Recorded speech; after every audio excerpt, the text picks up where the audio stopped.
Brazil's Lula takes aim at Bolsonaro's decrees on indigenous.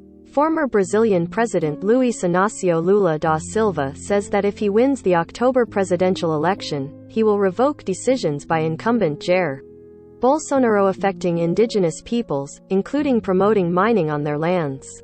São Paulo, former President Luiz Inácio Lula da Silva, the front-runner so far heading to October's presidential election, said Tuesday that he would revoke decisions by incumbent Jair Bolsonaro affecting indigenous peoples, including those that promote mining on their lands. The leftist leader also pledged to name an indigenous person as Minister for Indigenous Affairs should he succeed in winning back the office he held in. Da Silva told about 7,000 members of indigenous groups gathered in the capital city of Brasília that every Bolsonaro decree that creates problems will have to be revoked immediately. We cannot allow that the achievements coming from your struggle are removed by decrees to give rights to those that think our forests and fauna should end, Da Silva said.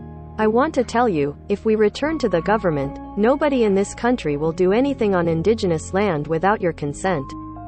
Decision or agreement. Bolsonaro argues that economic activity should not be hindered by environmental or human rights issues, and he insists the indigenous themselves would benefit from opening up their areas to mining. Indigenous reserves are often the most protected land in the Amazon, but miners increasingly target them. The gathering outside Brazil's Congress building drew thousands of people from 200 indigenous groups in Brazil. They have camped in the region for the past week to put political pressure on lawmakers at a time illegal mining and deforestation are soaring in the South American nation. Jonia Wapichana, the only indigenous member of Congress, said indigenous people need to be protected after Bolsonaro's measures in recent years, including Shift Sat Funai, the government agency for indigenous affairs.